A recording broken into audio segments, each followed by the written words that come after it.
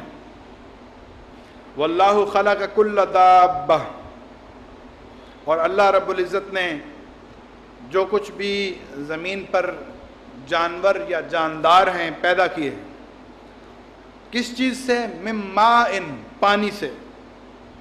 فمنہم من یمشی علی بطنہ، ان میں سے کچھ تو ہیں جو اپنے پیٹ کے بل چلتے ہیں، جس طرح سانپ ہیں وہ اپنے پیٹ کے بل چلتے ہیں۔ ومنہم من یمشی علی رجلین، اور ان میں سے بعض 2 ٹانگوں پر چلتے ہیں۔ ومنہم من یمشی علی 4، اور ان میں سے کچھ ہیں جو 4 ٹانگوں پر چلتے ہیں۔ یخلق اللہ ما یشاء، اللہ جو چاہتا ہے پیدا فرماتا ہے، یہ اس کی حکمتیں ہیں، وہی جانتا ہے اس نے بکری کو 4 ٹانگیں کیوں دیں، 2 کیوں نہیں دیں، انسان کو 2 دی ہیں 4 نہیں دیں، یہ وہ جو چاہے وہ پیدا فرماتا ہے، جو چاہتا ہے وہ پیدا فرماتا ہے۔ یہاں تو ایک عرصہ ایک تھیوری چلتی رہی جس کو ڈارون کی تھیوری کہتے تھے، جو کہتے تھے کہ انسان پہلے ایک لاروے کی شکل میں تھا، پھر آہستہ آہستہ اس کو اپ گریڈ ہوتا گیا اور آخر میں بندر بن گیا، اور بندر سے پھر انسان بن گیا۔ قرآن نے اس کی نفی کر دی ہے کہ اللہ رب العزت نے انسان کو، حضرت آدم علیہ السلام کو پیدا کیا اور ان کی اولاد سے سارے انسانوں کو پیدا کیا، اور آج پھر سائنس دوبارہ سے اسی چیز پر آ رہی ہے۔ ابھی کچھ ہی عرصے میں ایک سائنسدان نے دعویٰ کیا کہ جی انسان جس طرح ڈارون نے تھیوری دی تھی ویسے پیدا نہیں ہوا، بلکہ انسان کسی اور سیارے کی مخلوق ہے، انسان زمین کی مخلوق ہی نہیں ہے۔ اس نے کہا کہ انسان کے مزاج، اس کی طبیعت اور اس کے رہن سہن اور موسم کے اس کے اوپر جو اثرات ہوتے ہیں، جو اس کو بیماریاں لگتی ہیں، اس کے حساب سے انسان تو کسی اور سیارے کی مخلوق ہے۔ تو گویا کہ اس نے انسان کو تسلیم کر لیا کہ یہ پیدا ہونے کے بعد جنت میں رہا ہے، اور ڈارون کی تھیوری کی اس نے خود ہی نفی کر دی۔ تو اللہ رب العزت فرماتا ہے کہ یخلق اللہ ما یشاء، جو چاہتا ہے اللہ رب العزت پیدا فرماتا ہے۔ ان اللہ علی کل شیء قدیر، بے شک اللہ رب العزت ہر چیز پر قادر ہے۔ الحمدللہ علی احسان ہی کہ آج سورہ نور کی 45 آیات مکمل ہوئیں۔ انشاءاللہ العزیز ہم کل اس کو کنٹینیو کریں گے۔ اللہ رب العزت سے دعا ہے، بیٹھ جاؤ بھائی، بیٹھ جاؤ بیٹھ جاؤ، میں نے بھی سنتیں پڑھنی۔ ڈسپلن کو بالکل قائم رکھا کریں۔ کوئی درمیان سے اٹھ کے کھڑے ہو کے سنتیں پڑھنا شروع کر دیتے ہیں۔ درس قرآن کے بعد سب کو سنتوں کا ٹائم دیا جاتا ہے اور اس کے بعد جماعت ہوتی ہے۔ دیکھیں 4 بج گئے اور ہم نے اپنا درس ختم کر دیا ہے، اب 30 سیکنڈ کی صرف دعا ہے، اس کے بعد ہم سنتیں پڑھ لیں گے۔ اللہ رب العزت سے دعا ہے کہ نبی پاک صلی اللہ تعالیٰ علیہ وآلہ وصحبہ وبارک وسلم کا صدقہ ہمیں قرآن پاک کو صحیح طور پر سمجھنے اور اس پر عمل کرنے کی توفیق عطا فرمائے۔ وآخر دعوانا الحمدللہ رب العالمین۔ بسم اللہ الرحمن الرحیم۔ اللہم صلی علی سیدنا و مولانا محمد وعلی آل سیدنا و مولانا محمد وبارک وسلم۔ اللہم رب زدنی علما وحلما وحکما ومحبتا فی قلبی یا رب العالمین۔ وصلی اللہ تعالی علی رسول خیر خلقہ محمد وآلہ واصحابہ واہل بیتہ اجمعین برحمتک یا ارحم الراحمین۔